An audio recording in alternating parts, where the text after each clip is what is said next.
قیامت کے بعد یاد رکھیے کہ انسان کی ہر چیز گل جاتی ہے سوائے عجب الزم کے. اب یہ کیا ہے؟ یہ ایک ہڈی کے بارے میں کہا جاتا ہے اور بروز قیامت اسی ہڈی پر مخلوق کو دوبارہ بنایا جائے گا. عجب الزم کے لفظی معنی ہے دم گچھ. عجب کے معنی ہے اصل اور ضم کا معنی ہے دم. اب یہاں کچھ لوگ کہتے ہیں کہ اسپائنل کارڈ، دیکھیں ہماری جو ریڑھ کی ہڈی ہوتی ہے انسان اسی پر بیٹھتا ہے، یہ باقاعدہ پلر کی حیثیت رکھتی ہے جیسے دیوار کے لیے بنیاد ہوتی ہے. اگر یہاں یہ ہڈی مراد ہے تو حدیث کے معنی پھر یہ بنیں گے کہ یہ ہڈی جلد فنا نہیں ہوتی اور مٹی 100 سال کے بعد اس کو ڈیکمپوز کرتی یعنی گلاتی ہے. اور اگر اس سے مراد ہے اجزائے اصلیہ جو انسان کے جسم کی اصل ہیں تو وہ کبھی نہیں فنا ہوتے.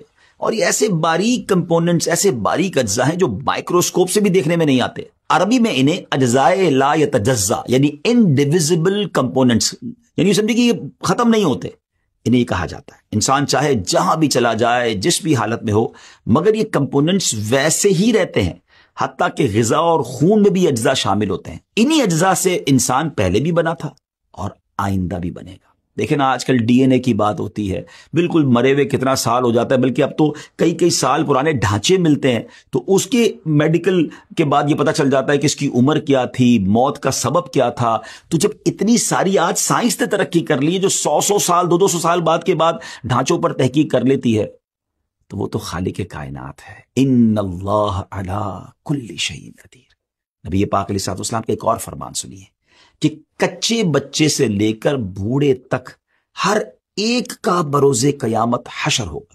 حضرت اکرمہ رحمت اللہ تعالی فرماتے ہیں بلا شبہ جو لوگ سمندر میں ڈوب جاتے ہیں پھر ان کا گوشت مچھلیاں نوچ لیتی ہیں، پھر ان میں سوائے چمکتی ہڈیوں کے کچھ نہیں رہتا، پھر سمندر کی موجیں ان ہڈیوں کو الٹا پلٹا رہتی ہیں، الٹتی پلٹتی رہتی ہیں تاکہ انہیں خشکی پر ڈال دیتی ہیں. پھر وہ ہڈیاں ایک عرصے تک وہاں پڑے رہنے کے سبب گل سڑ کر خستہ اور پارا پارا ہو جاتی ہیں.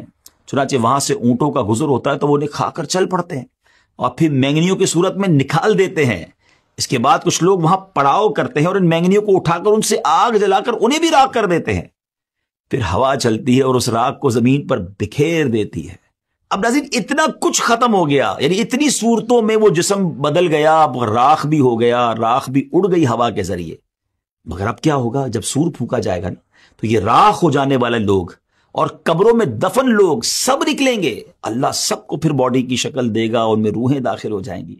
حضرت اسرافیل علیہ السلام بیت المقدس کی چٹان پر کھڑے ہو کر یہ اعلان کریں گے، اے گلی سڑی ہڈیوں، ٹکڑے ٹکڑے ہو جانے والی کھالوں اور بکھرے ہوئے بالوں، اللہ پاک تمہیں حکم دیتا ہے فیصلہ کر دینے والے حساب کے لیے جمع ہو جاؤ. اب آئیے ہم کچھ اور آگے چلتے ہیں. اب یہاں ایک اور بات سمجھنی کہ اجسام جیسے دنیا میں تھے نا ویسے ہی اپنی رنگ اور اوصاف کے ساتھ کوالٹیز کے ساتھ دوبارہ لوٹائے جائیں گے. یعنی بے شک ہزاروں سال ہو گئے قبر میں، لیکن جب وہ اٹھیں گے تو رنگ و نسل بھی وہی ہوگی، ان کے اوصاف بھی وہی ہوں گے. اور قبروں سے اٹھانے کے بعد جو سور پھونکا جائے گا نا وہ کافی طویل آواز ہوگی. اس سور کا ابتدائی حصہ لوگوں کو زندہ کرنے کے لیے ہوگا اور بعد والا حصہ انہیں قبروں سے نکالنے کے لیے ہوگا. چنانچہ سور کا وہ حصہ جو انہیں زندہ کرنے کے لیے ہوگا اسے تو وہ نہیں سن سکیں گے، البتہ سور کا وہ حصہ جو انہیں قبروں سے نکالنے کے لیے ہوگا وہ اسے سنیں گے، لسن کریں گے.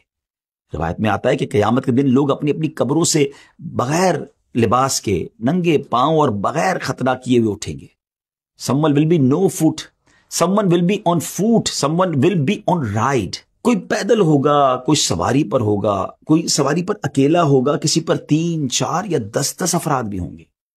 جو نان بلیور ہوں گے، غیر مسلمین ہوں گے، انہیں تو میدان محشر لے جانے کے لیے کسی کو ملائکہ گھسیٹ کر لے جائیں گے اور کچھ لوگوں کو آگ جمع کرے گی. حدیث پاک کے مطابق نبی کریم علیہ السلام نے اپنے دستے مبارک سے ایک بار بڑا کمال کا اشارہ فرمایا. نبی پاک نے ملک کے شام کی طرف اشارہ کر کے فرمایا کہ تمہارا حشر وہاں ہوگا.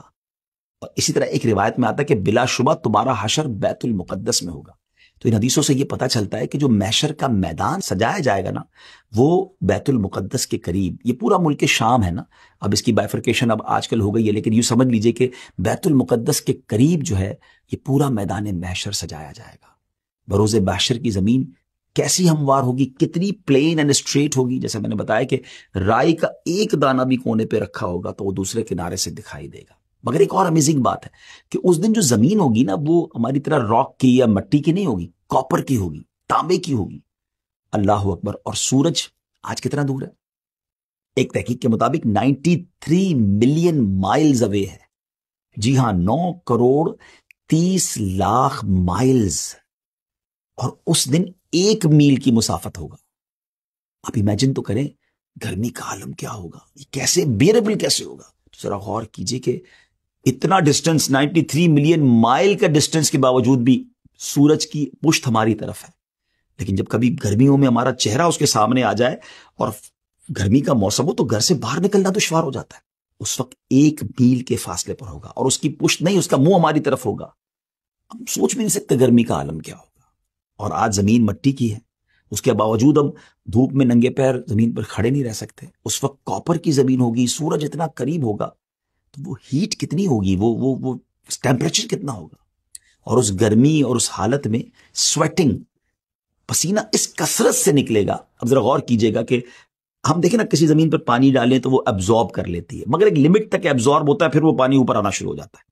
بتایا گیا اتنا پسینہ نکلے گا کہ پہلے 70 گز زمین اس پسینے کو ایبزارب کر لے گی، مگر اس کے بعد زمین میں اب یہ صلاحیت نہیں رہے گی کہ وہ کچھ اور مزید جذب کر سکے، ایبزارب کر سکے. اب وہ پسینہ زمین پر اوپر کی طرف چڑھنا شروع ہوگا.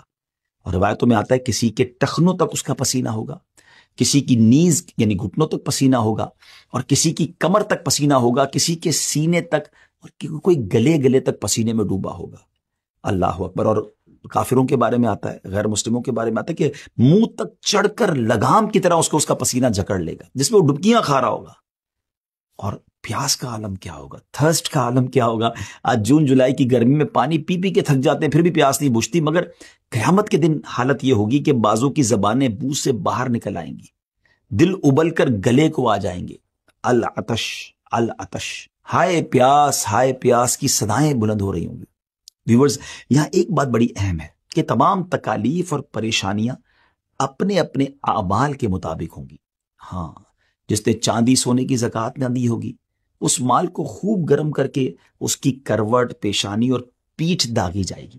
پھر سے جانوروں کی زکوٰۃ نہ دی ہوگی، اس کے جانور قیامت کے دن خوب تیار ہو کر آئیں گے اور اس شخص کو وہاں لٹائیں گے اور اپنے سینگوں سے مارتے اور پاؤں سے رونتے ہوئے اس پر گزریں گے. جب اسی طرح سب گزر جائیں گے، پھر ادھر سے واپس آ کر یوں ہی اس پر گزریں گے. یہ جانور اسی طرح کرتے رہیں گے اس وقت تک جب تک حساب ختم نہ ہو جائے.